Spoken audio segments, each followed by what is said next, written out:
The LGB should be separated from the TQIA+. I passed one of those laws in Nebraska that protects children under the age of 18 from receiving gender-affirming care and hormones. Because I've seen. And you're proud of that. Yes, I am very proud of that. I am so ashamed of you. Because I have friends who had their first experience with affirming care. Can I finish? But can I finish? We're sitting here but with can I finish? the stuff you felt as a child. I'm sure a lot of us is so disagree with him, sad. but let him finish because we both have things to say. We can all talk, but like let's let. Because when I passed this legislation that you say targets LGBT people, I sat next to a young girl who her first experience with this type of care was a double mastectomy at 15. She's now 19, doesn't know if she'll be able to. It's actually very common. Because how common? I want a number. How common? Can I finish? How common? Can I finish? You passed You're the law. asking me a question in the middle of my statement. You passed a law that affects so many kids from feeling like themselves. Yes, I did. Transgender I'm proud kids. of my law. That's unfortunate, and I'm ashamed of you. If that's what it's going to take to get you to stop so I can finish my thought, I appreciate that. All right, you know what? I'm going to shut up until you finish, but I would really like to say something when you're done. Sure. The person that I testified with, who their experience was a double mastectomy. Let him finish. Let him finish. Let him finish. Let him finish. Let him finish. People talk. Okay, that one person was one person in Nebraska, but I know a plethora of other people. Hold on, let him finish. I know a plethora of other people in other states all over this country. Are so easy. I know a plethora of people all over the country. Can we not do this? Like, what is the? Can we let him talk? You're gonna get time to talk. I don't appreciate that. I know, I'm furious too, but let him finish. He's pissed off more than you, and he's quiet. Just let him. You're gonna get your point out. Just let him talk. I'm good. Thank you. Just let him talk. Okay, let's pause. You say how many people? You say it's a small subset. But for the people who it affects them for the rest of their lives. A decision they made as a child will affect them for the rest of their lives. This person will never feel their sensation on their chest. They don't know if they're going to ever be able to have a child, and they know they will never be able to breastfeed. They will never be a woman in the regular senses.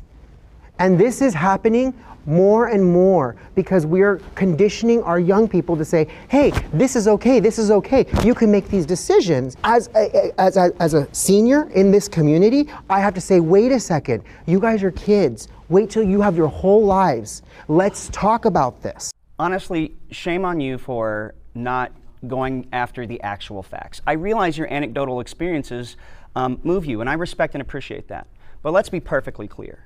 The most permanent thing a kid can go through is puberty, first of all. So when you deny a kid the opportunity to pause puberty, we're just talking about puberty blockers. Which straight kids do all the time. All the time. All the time. Yes, since the 80s, kids have been prescribed puberty blockers for a variety of reasons. And the law you passed prevents that. So you steal from kids who would like to be able to pause the ability to further. Fewer than 3% of people who do any kind of transition regret it and go back. Fewer than 3%. Finally, I want to make this very clear. I'm not done. You were so mean to everybody else who want to talk to you. My turn. There has been really robust standards of care laid out by all the leading medical associations that has been in existence for a long time that is science-based about guidelines for these things. But to be clear, the guidelines are very specific about this is supposed to be the parent's decision with their kid, with their medical provider. What you did was rob all those families of choices. Your opinion, because you believe you know better than science, you know better than parents, you know better than people who even do know themselves, you're going to prevent them from having options because you personally have a problem with something that a couple of people and some other people you're aware of knew. None of them are statistically significant. Maybe you've got dozens of people you know of, hundreds. That's a teeny tiny little sliver. You will never know or know of all of these people, and yet you've decided for them, and shame on you for it. I think we all can agree, though, that even though he's passed legislation, over 18, you don't care what they do. I don't care what they do. You're just more so protecting the kids. He's protecting that kids are he doesn't going have. His laws more so protecting those kids that are just tomboys, tomgirls, that are just they're being force-fed this idea like, oh, I'm gay, maybe I'm a girl, and then like they're just like pink. They like are more feminine and it's like, oh, actually transition. And I don't think it's that simple. And I just hate that this is such an absolutist discussion on both sides because it's like you guys are like, no, there's nothing. No, don't interrupt me. I'm not being absolute. I'm not being absolute either. Okay, but I just don't put words think, in my mouth. Okay, I'm disappointed that someone is proud to sit here and pass a law that harms children I got when it. we know that our queer we know community your point. We got it. We know your point. So harmed already.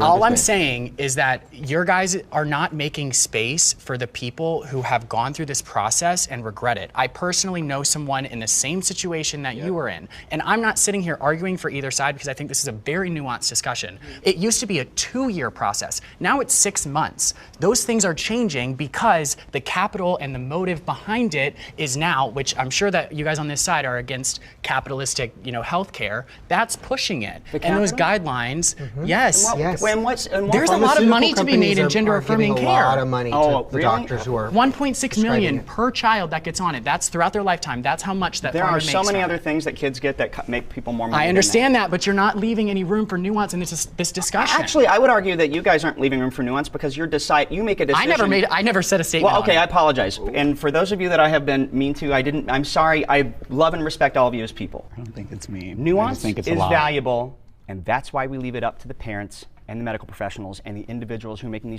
these decisions. There are people who get hair plugs and regret it. There are people who get nose jobs and regret it. There is no such thing. We don't give hair plugs and nose jobs to kids. But kids can get nose jobs, can get breast jobs. Of course, kids are getting this all the time.